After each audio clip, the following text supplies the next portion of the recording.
Hello students, welcome to the second class on data structures. In this class, we will see the different types of data structures.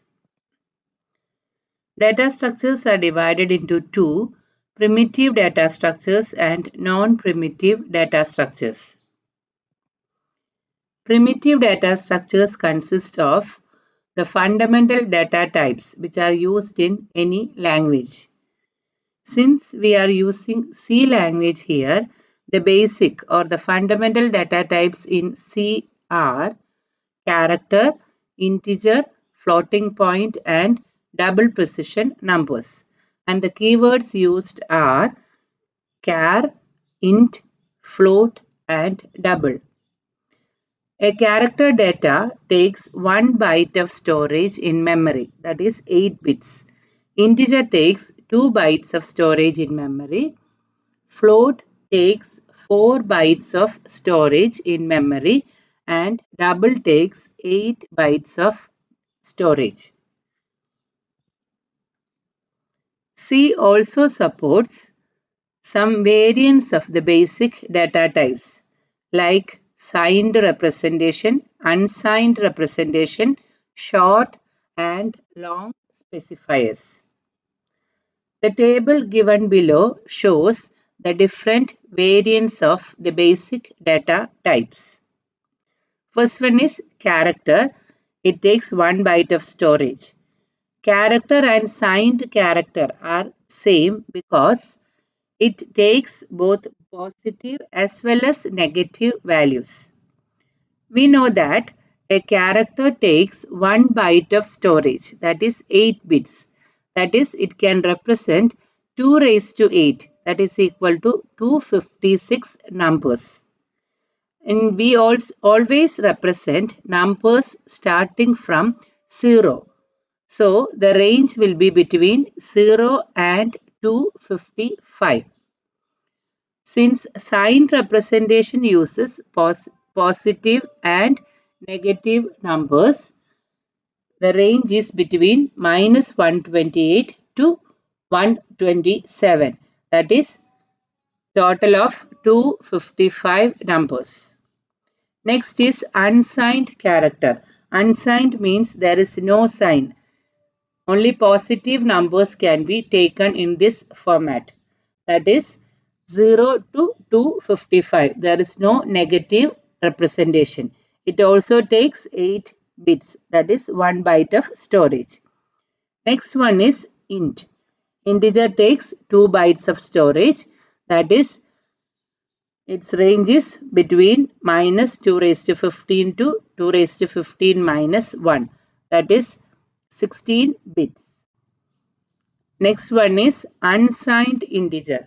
In unsigned integer representation, we have only positive numbers. That is, it takes 2 bytes and the range is given below. Next is short int. Short int means small integers. So it takes only 1 byte of storage and it has the same range as that of a character, that is minus 128 to 127. Unsigned short int, that represents only positive numbers. It also takes 1 byte of storage and the range is between 0 and 255. Next one is long int. Long int means the integers which are greater than, which takes more values or more number than a normal integer. So it takes 4 bytes of storage. And unsigned long int, it also takes 4 bytes of storage, but it contains only positive numbers. Next one is float. We know that it takes 4 bytes of storage. And then we have the double data type. It takes 8 bytes of storage. And the last one is long double. That is very large floating point number. It takes 10 bytes of storage. And these are the different types of primitive data types. The basic data types and its variants like signed, unsigned, short and long specifications. Next one is non-primitive data structures. Non-primitive data structures are created using these primitive data structures. So, these basic data types are used to build non-primitive data structures. Some of the examples are stack, queue, tree, graph, arrays, linked list, etc. And these non-primitive data structures are divided into two types. First one is linear data structures and the second one is non-linear data structures. Here we are dealing with non-primitive data structures. What is a linear data structure? In a linear data structure, the elements of the data structure are stored in a linear or sequential order. Then it is called a linear data structure. That is, there is a particular order for storing the data in this data structure. We have four examples for linear data structures that you will be studying in the later classes. First one is array, stack, queue and linked list. Linear data structures are stored in memory in two ways. First way is storing the data in a sequential order. That is, sequential memory locations are used to store the data. That is, for example, in an array, we store first A of 0. Suppose A is the array, A of 0, A of 1, A of 2, A of 3. There is an order for storing the data. Next one is using links.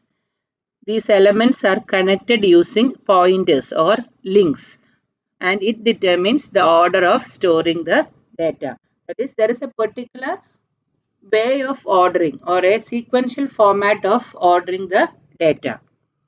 Next one is non-linear data structures. In non-linear data structure, there is no particular order. That is, the data is not stored in sequential order. That is called non-linear data structures. And we have two examples, tree and graph. And in the next class, we'll be seeing what are the different types of linear and non-linear data structures. Thank you.